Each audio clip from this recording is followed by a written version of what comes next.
Good morning. Are we ready? Is everybody ready?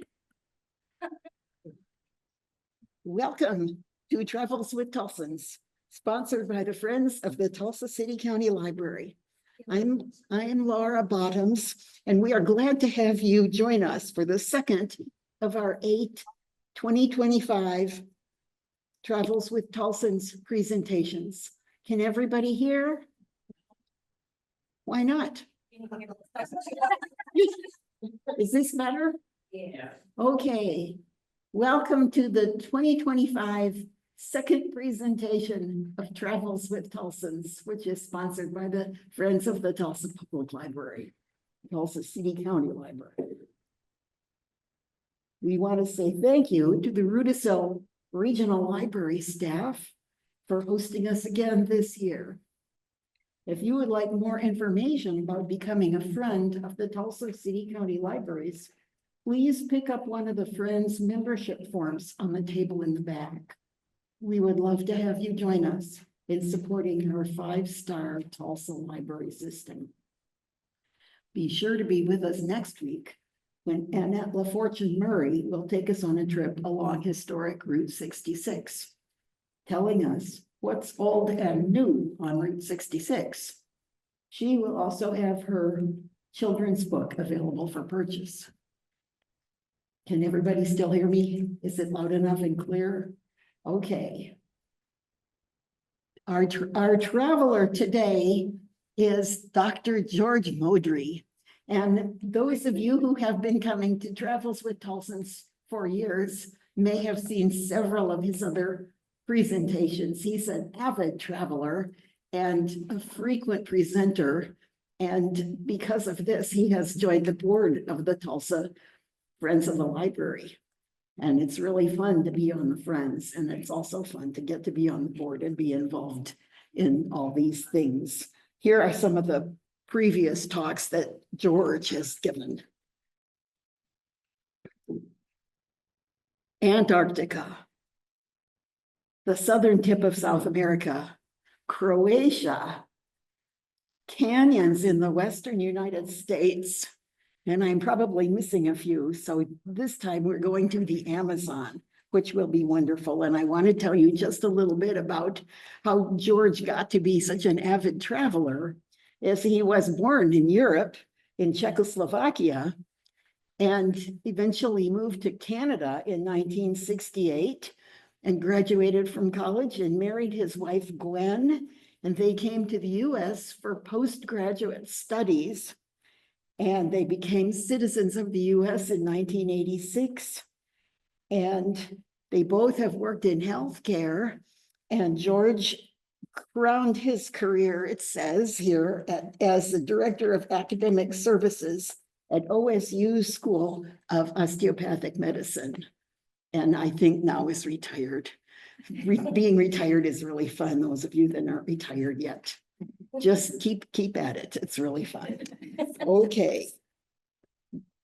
With that, we're so lucky to have George Modry to come and share his travels with us. And let's hear it from George. Thank you, Laura. You are the best. Thank you so much, and it's really hard to be humble after that introduction. So today we'll talk about the Amazon River, and about 6 years ago we took a long cruise around all the way around South America, from Florida through Panama Canal, the west coast, all the way down to Antarctica, and up the coast to the mouth of Amazon River. That trip was one of the features for me, so we selected this particular cruise for that. All right. Well, you don't see you can see the mouth of the river, and the river as it arches down to the origin in South Peru. So the river actually goes right across the whole continent.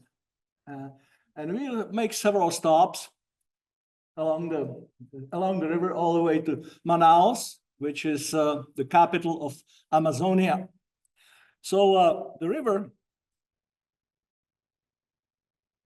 Okay. We have to kind of, I cannot forward the slide, but how do I do that? There's this little arrow doesn't work. I don't know why it goes to sleep so quickly.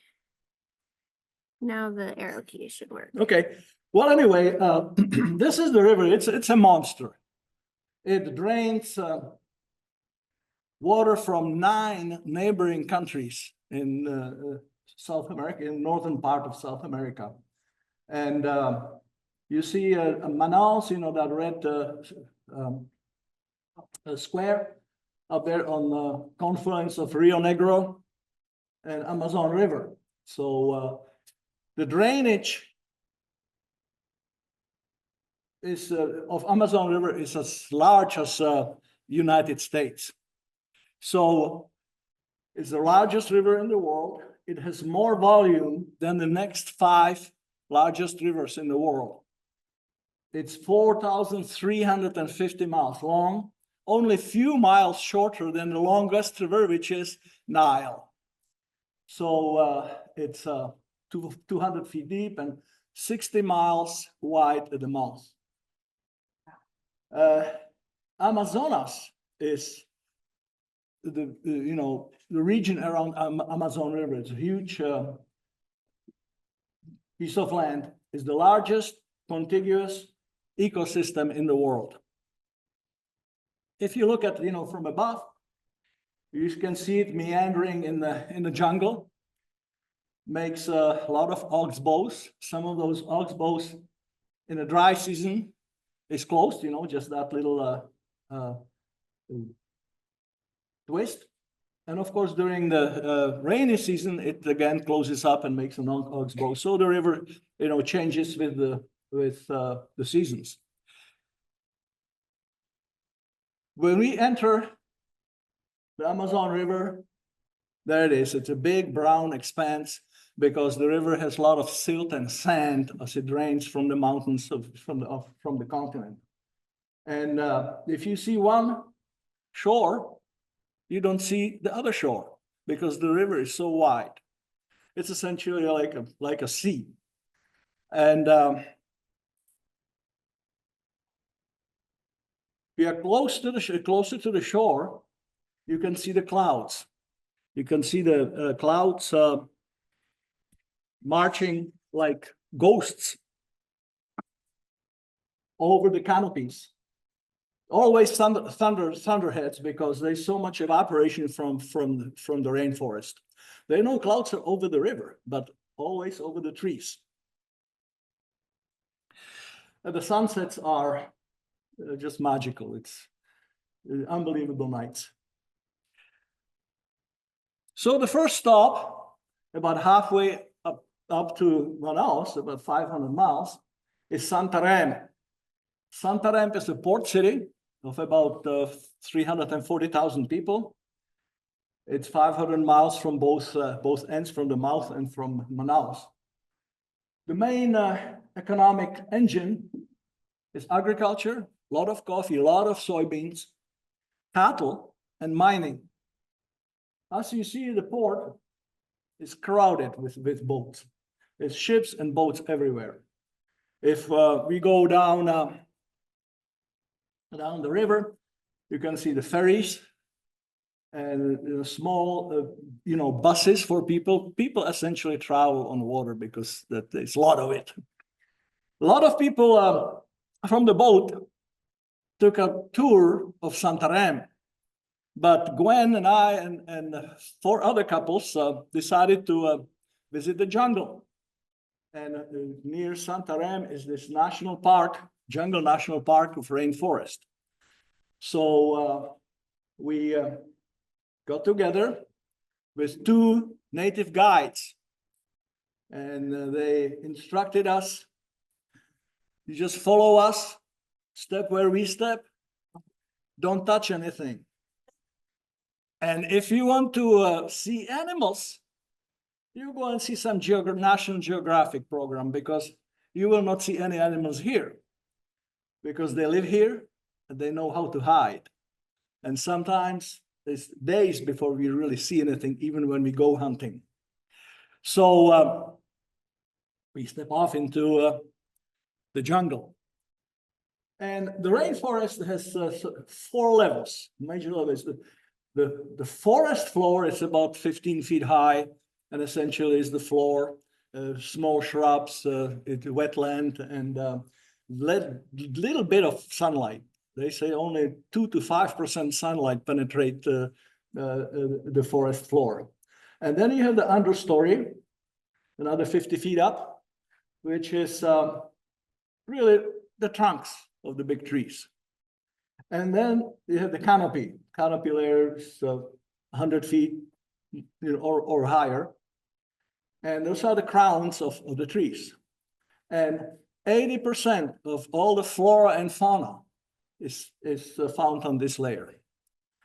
As you see, all kinds of animals where they live. On the bottom floor, it's only the tapir and maybe jaguar and agouti and other animals. So, and the last layer is the emergent layer. Those are the tallest trees in the jungle that have the crowns way above everybody, the canopy floor. So here we go. We stop at this little thing, and the guide says, "Do you know what this is?" It's an anthill.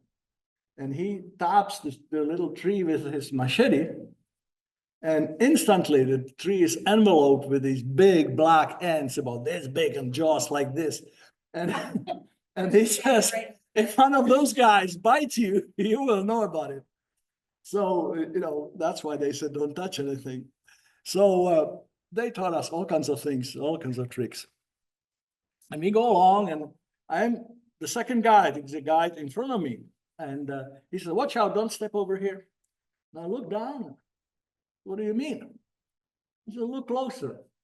So I look closer, and by God, it is this tarantula. Do you see the tarantula? Yeah. Yeah. And he says, these big boys, well, I didn't bring my pointer.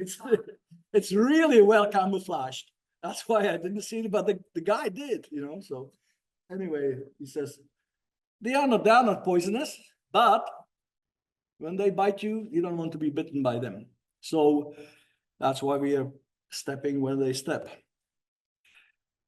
There is a tree, it's a rubber tree. And this is just for, I'm sure, tourists to show them how they collected rubber from the rubber tree. Rubber trees, they collect the sap, they cut it like this, and their sap drains into the bucket. And by the end of the day, the bucket is full of actually gum, rubber. And the whole economy, the early economy of Brazil was built on rubber. There were big rubber exporters all over the world until late 80s, 1880s, when the British transported seeds and trees to Indonesia, India, and Indonesia, and then they produced rubber and competed with Brazil. Also, because of the labor in India and Indonesia was really cheap. Here, they had to import people from Portugal, slaves from all over the world, because the local people, local natives in Brazil, they absolutely refused to work on the plantations, very independent people. So we go on, and this Brazilian nut, actually the nuts are encased in this bigger nut. There is, I think, 8 of them, beautifully, packaged in this big one. And he says, if this big nut falls on your head, you're dead, because these trees, the Brazilian nut trees, are the tallest trees, one of the tallest trees in the jungle, one of the emergents. And so these guys, the machete in their hands, they have like a third hand. They can do anything with this machete. chop everything. They showed you all kinds of fruits and, you know, what have you. Very skillful people. So I said, the Brazilian nut is a big tree, so Gwen shows you how big it is. So, oh, well, anyway, we don't want to have that one in the backyard. That is actually the Brazilian nut tree. They showed us how to make fire, how to make a shelter. They have this little piece of tarp, fold it, and they manufacture a tent out of it, and whatever they make a trap for small animals. In this case, he said, if you're hungry, just cut this liana and drink. Sure enough, it was full of water, so everybody had a drink from natural drink. Talking about smart water.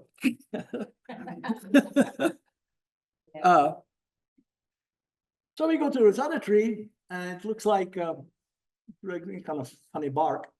Well, actually, it's another anthill. And the guide reaches in the anthill, and he's instantly enveloped by tiny little ants, millions of them on his hands. So he mashes them and smashes them, and puts them on his face. And he says, smell. And it has really, really good smell, really nice aroma. And he says, this is our insecticide. The bugs will not go any, but so everybody did. Everybody got some ants and mashed them up, and sure enough, the bugs stayed away. So all kinds of tricks in the forest. That was extremely educational and humbling, really. The next stop is a native village called Boca da Valeria. It's 75 people in the village, live in the village. And of course, there's about 200 or 300 people living in those bayous and waterways around this village. This is the center of the cultural center of this part. And so we get off. The ship is anchored. The tenders bring us to the shore. And before we get on the shore, the people on the ship tell us, bring a lot of money, small bills, 1s, 5s, 10s, because these people, when you come in, they'll be like a little, county fair for the locals. And so you have to give them, a few dollars. So we walk in, and essentially this is the main drag of the village. Everything is on stilts because of the water fluctuation, of course. And they had the church, they have a school, they have a little place, childcare center, everything. So we walk around, and actually from the ship, they brought them a lot of the whole couple of boxes, big boxes of school supplies, pens, papers, coloring things. And so that was very much appreciated. Many people from the boat, including us, hired a little boat, motorboat, to take us in the waterways to see what's going on. And our driver had 2 sons, the one in green, and their friends, their friend in the other shirt up front, they kind of came with us to practice their English, because they teach them English in the school.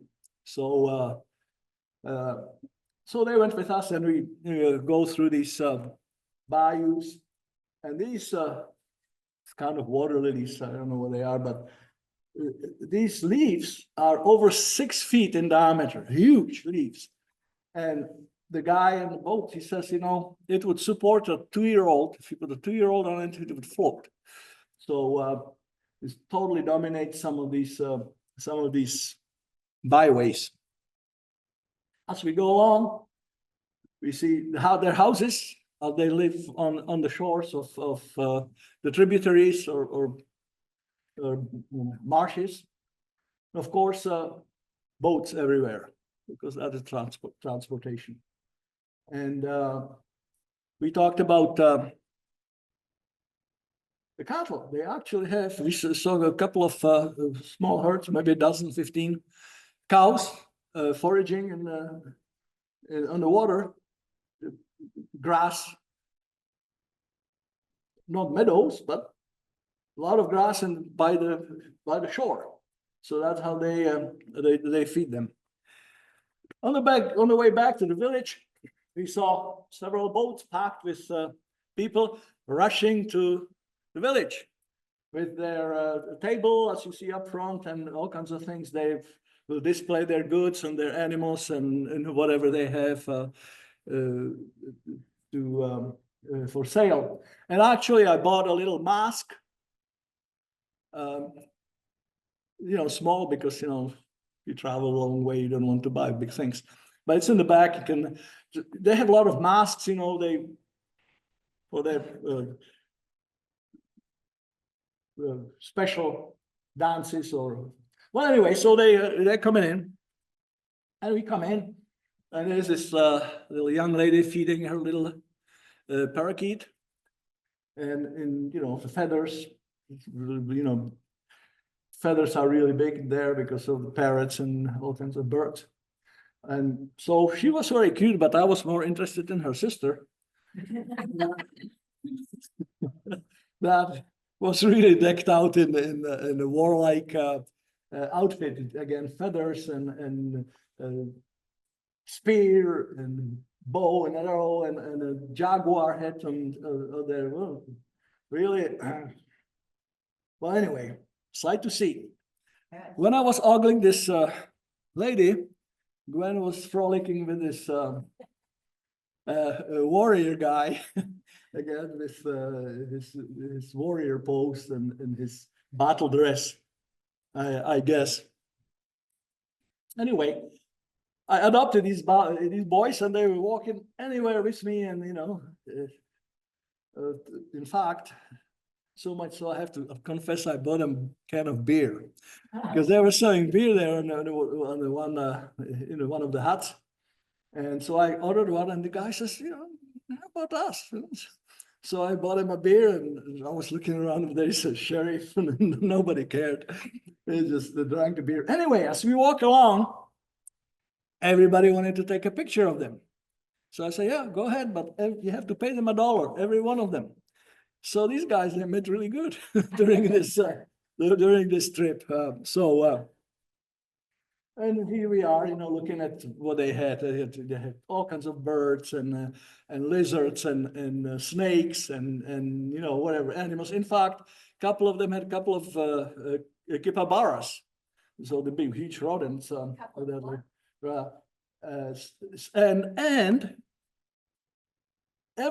almost every kid, had a sloth as a pet. And I asked him why everybody has a sloth. He said, they're so easy to take care of, they don't go anywhere.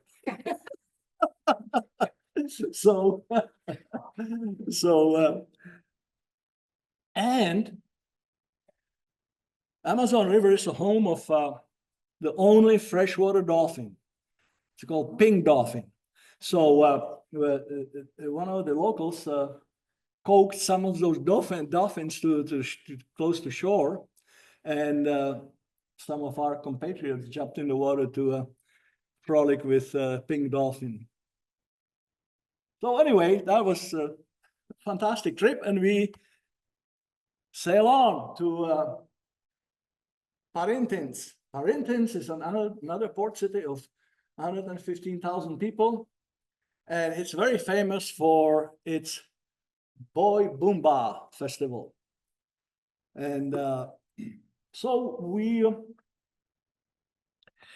hired a taxi, bicycle taxi, and the guy took us around town and told us, about the local beauties of the town.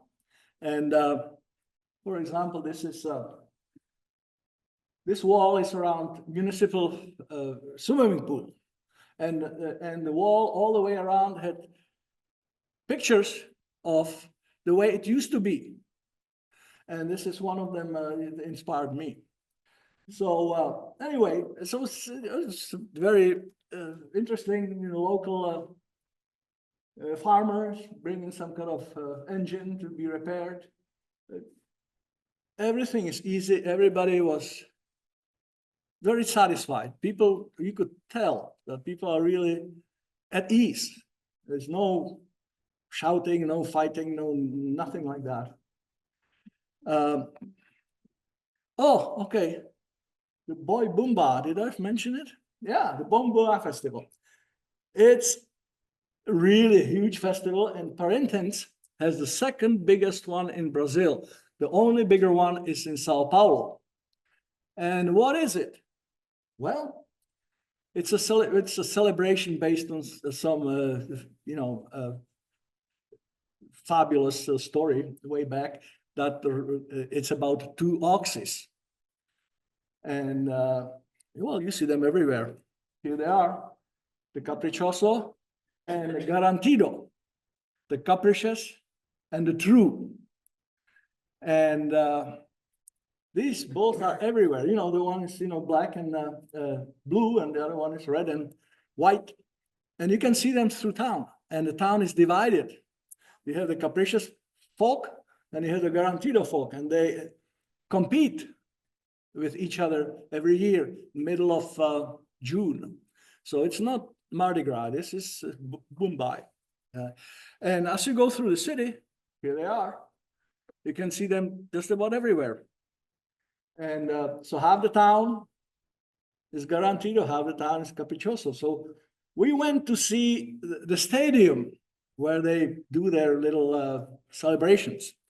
And of course, we were out of season, so this is the site of the Caprichoso.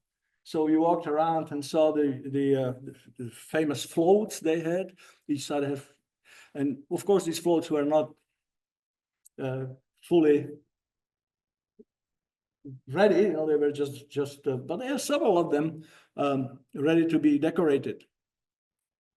And on this side, of course, there is this young man dressed as Caprichoso, and jumped around for the tourists to take a picture.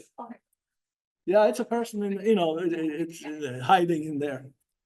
So now, all right. So what does it look like if you have a celebration? Well, I'll show you. This is the Garantido thing. And what they do, they compete in dancing, music, masks, floats, marches, everything. So this is the Garantido side. As you see, it's all red and white, and it's huge. People from all over Brazil come to Parintins to celebrate this thing. Then, of course, there is the Caprichoso side. Again, it's all blue and black. And then at the end of the festival, there are a bunch of judges that'll judge which side did better in dancing and, storytelling, music. Oh yeah, they had this big drummers competition, the drummers band.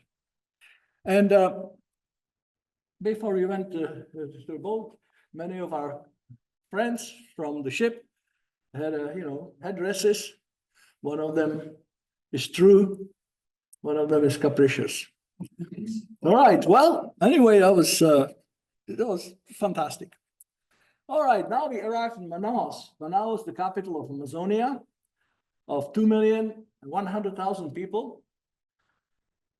They have several attractions, and one of them is, of course, they're very proud of their opera house, because their opera house was the first opera house in the whole continent, built in 1826 or early 1820s.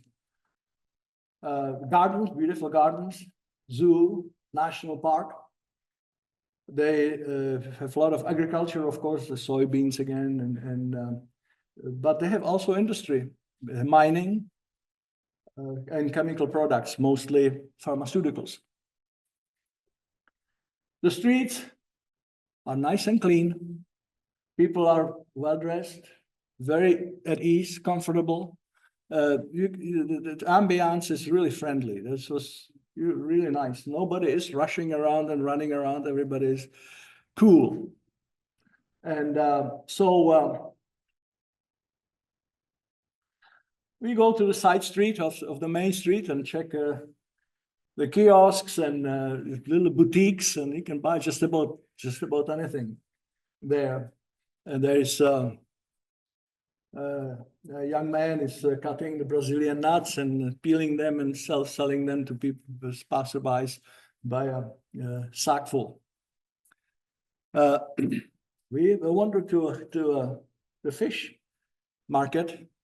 Look at these fillets. They're huge. They're like this, right? And so, well, they had, you know, everything, a lot of products, but this was really interesting. How would you cook something like that? You'd have to have a really big pan. Anyway, this is a special fish. The fish is called arapaima. And this one is about 7 feet tall. It's hanging in there. And it not only it's really good good food fish, but also it's very famous for its scales. The scales, some of the scales, first of all, they are colorful. And second of all, they are huge. Some of them are big as my hand. And they are bony, really hard. And you can see them everywhere on the masks, on any costumes. They're very much used for about anything. In fact, if you look at that little mask I bought in that native village, the hair of the mask is made out of the scales of this fish. So we are at the equator. The sun is right above our head, and the shadow is just a little splotch underneath your feet, as my lovely wife demonstrates. Thank you, dear. Anyway, and we go to the center of the town, the main square. The square is surrounded by parks, benches, you know, not very many people around, but a lovely place. And one side of the name of the square is San Sebastian Square, Sao Sebastiano. And the church is San Sebastian Church. And in the middle of the square is this monument that was erected in 1866 to commemorate opening of the main port in Manaus. And on top of the monument is a lady with a torch, and her name is Amazon. The river was named after the Amazon women, the warring Amazon women from the Greek mythology. Because when the first Portuguese entered the river, the natives didn't like them, and they fought them. And the women fought beside the men, and they were especially heroic. And so the Portuguese named the river Amazon, the river of the Amazon women. And you see the boats underneath, you know, the prows of the boats that the first ships that first came in. The other side of the square is dominated by the opera house. And again, if you can see the Amazon lady on top of the column, there's a little guy sitting beside her, and that's the Greek god Mercury. That is god of money, god of commerce, and that was to celebrate the commercial aspect. If you look at the paving, have you ever been to Brazil? All the paving of the squares and sidewalks, it's always black and white, and some kind of twisting, entertaining these two colors. And each has a different, for example, in the huge in like Rio de Janeiro, if you go there, there's one pattern on Copacabana Beach, which is like 2 miles long. And there is another pattern, same but black and white always, another pattern in Ipanema Beach. So that's I always notice it. It's great. So everybody told us we have to see the Opera House. So so you went in. Oh, by the way, they have all kinds of attractions. Almost every night they have something going on there. Concert. So we walk in during the day, and it's definitely. I remember it from the old country. This kind of setup, over 100 years old, still, very, old, but functional. And the balconies, they're all gilded with gold, and these little guys that on top of the make the heads of the columns are all the famous composers, Bach, Mozart, Haydn, and others. So another attraction of Brazil is meeting of the waters. What is that? This is the waters meet, and it's water of Amazon River, the brown one, and Rio Negro, because Rio, it's just, confluence of Rio Negro. Rio Negro River comes down from the mountains and it's crystal clear. And if you compare it to the brown water of Amazon, it looks black. That's what they call that river Negro, Rio Negro, Black River. And why is this famous? This famous is these waters don't mix. They stay like this for a long, long time. We've seen this phenomenon elsewhere, especially in Alaska.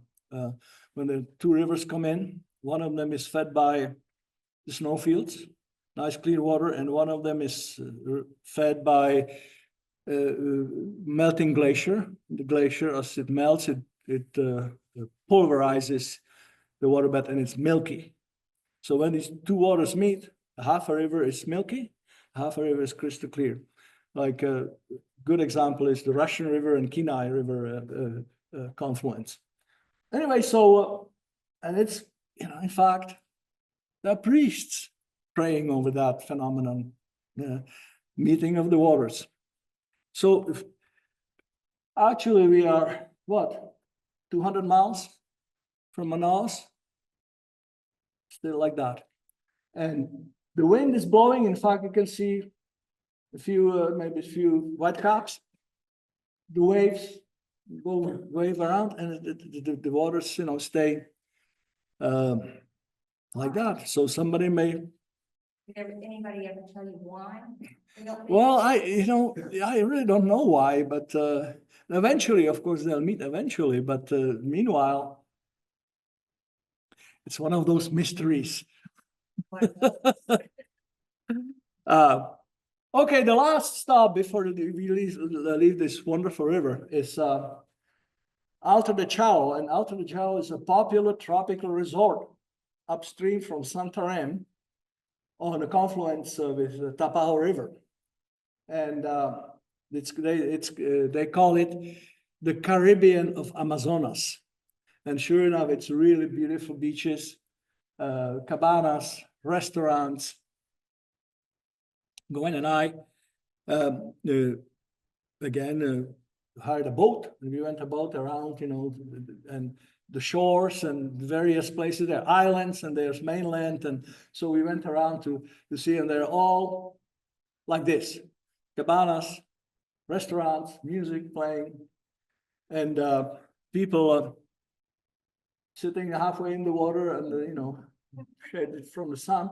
Everybody has a good time. No shouting, no fighting, no nothing. Everybody's having a good time. So, so we say we're in the boat. The guy took us in the forest. Of course, it's half of it is underwater. As you see, the trees are underwater. But there were places where were just two green walls around us, 15 feet high. Vegetation ran amok. And but we partook in the celebration. This guy had a table. He invited me for a beer, and I was thinking about it for a while. And they say, "Okay, I will." And we talked, and he was very friendly, and so we stayed there for a while, and then we jump in the river. How many swam in Amazon before? There you go, see? Good for you. Actually, this cleaner water behind me, you know, that light water behind, that's the Amazon water, and this one is the Tapajo River water. So, and as we, I always thought there were piranha. oh, there are piranhas there, but there's, you know, that we were told unless there is blood in the water, so check your toes if you are not bleeding. But anyway, yeah. So families come in. This guy said we come here, you know, 2 or 3 times a week from Santarém. The boat family just sit around, have a few beers. The kids are playing in the water. It's really, you know, beautiful time. It was a really memorable trip, and I was going to give you a really short lecture about the history of Brazil, but I just tell you the first Brazilian was Pedro Álvares Cabral. He came up the river in exactly 1500, which is only 8 short years after Columbus, because the Spanish already had, you know, Hispaniola and the Caribbean. So these guys, they had to scramble for the second best. So they went out the Amazon River. So see, the Cabral, in fact, the country was, that area was called Cabral for a long time, until, of course, then. So, any questions? Back when you were showing the confluence, and there were 2 boats sitting there, Mhm. was one of those your boat? Yes, yes. So that's the size of the. Yeah, I was looking down at on the waters. Meeting of the waters. How many people were on the passengers were on there? We had 1,100 people on the ship. It was a cruise ship, but the smallest cruise ship of Holland America ship. No crocodiles, but they have caimans. They have caimans. You know, it's a alligator type of guy, but not a crocodile. Well, at least that's what we were told, because I asked the guides. They say, we have caimans. Just kind of small crocodile. Yes, ma'am. See any big cats like the jaguars? I'm sorry, I didn't hear that. Did you see any big cats like jaguars? No, we didn't see, really, we didn't see any animals, as those guides told us. Not in the wild, They hide. they hide. Oh, I tell you a really funny story. We were in a national park in Sri Lanka. And they said there's the greatest concentration of leopards anywhere, because they breed them, whatever. So we wanted to see the leopard. And you remember, we were with the bus or the tour vehicle everywhere. We saw everything, but not a leopard. But one time, he stopped. He said, there he is.